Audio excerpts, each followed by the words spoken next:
Hi అండి, welcome to Nagaveni universal. ఇలా అగరబత్తీలు వెలిగించిన తర్వాత ఇలా మనం స్వామి పూలు పూలు పండ్లు మనం తెచ్చిన ప్రసాదం అంత అయిపోయిన తర్వాత ఇలా వాటర్తో స్వామి చుట్టూ మనము ఎన్ని చుట్లు తిరగాలంటే అన్ని చుట్లు తిరగాలండి. అదే అండి పూజా విధానము మా ఇంట్లో అయితే.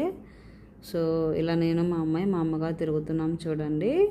మా అత్తగారు పూజ అయిపోయి చూస్తూ ఉన్నారు. లాస్ట్ ఈ వీడియో చూసేటోళ్ళు అయితే first time last 5 videos upload చేశాను. ఇది 6th వీడియో అండి. నాగుల పంచమి పండుగ విశేషాలు పార్ట్ 6. మా అమ్మాయి చూడండి ప్రతి విషయంలో అసలు చాలా గ్రేట్. తను బాగా ఇన్వాల్వ్ అవుతుంది పూజలో, చాలా హెల్ప్ చేస్తుందండి. చాలా మంచి అమ్మాయి.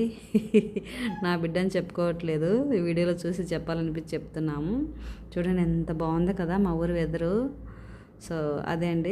స్వామి బ్లెస్సింగ్స్ మాకు కావాలని కోరుకున్నాము. మీ అందరూ కూడా కావాలని కోరుకుంటాం ఈ వీడియో చూసేందుకు. నెక్స్ట్ వీడియో అప్లోడ్ చేస్తాను.